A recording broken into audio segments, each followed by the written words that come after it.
Po mga katropa, magandang ano po, araw po sa ating lahat. Ako po'y kagigising lahat. Nandito po ko ngayon sa aking manok.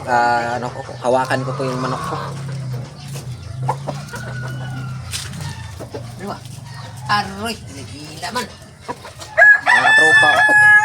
Ito po yung manok ko mga katropa. Panglibangan ba? Pwede na mga katropa, no?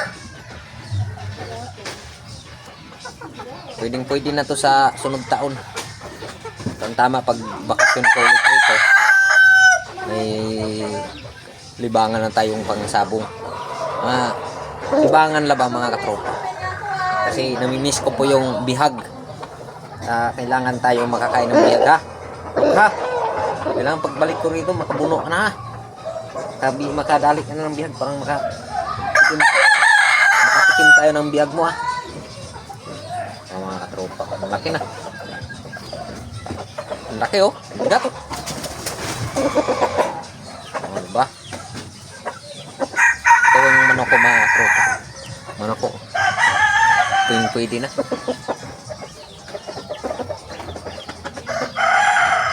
Diba, ang ganda nito. Gandang ano to, manok ko.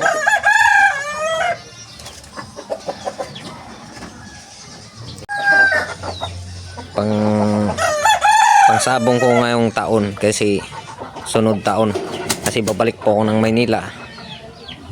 Isang taon ako doon kaya tamang-tama pagbalik ko rito ano na po tamang-tama na pang libangan. Meron dalawa yan.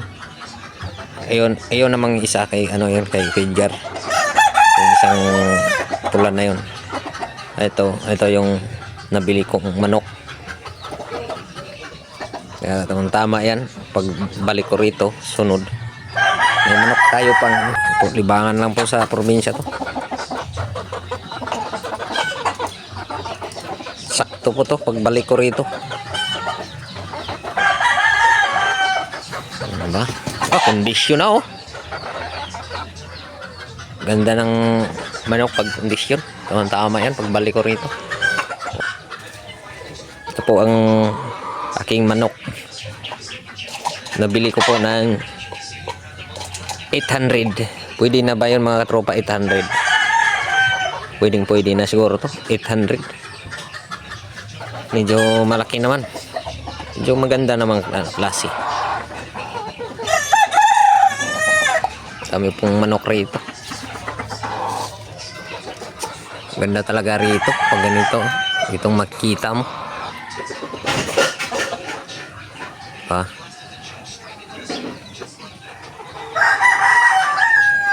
Simpleng bahay. Ito po ang bahay. Wala na pong nakatira na to. Yung bahay na yun. Wala nang tao niyan.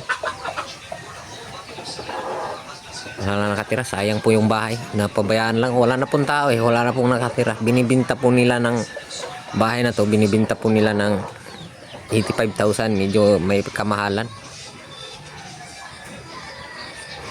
Yung bahay lang ibibinta, hindi kasama lote.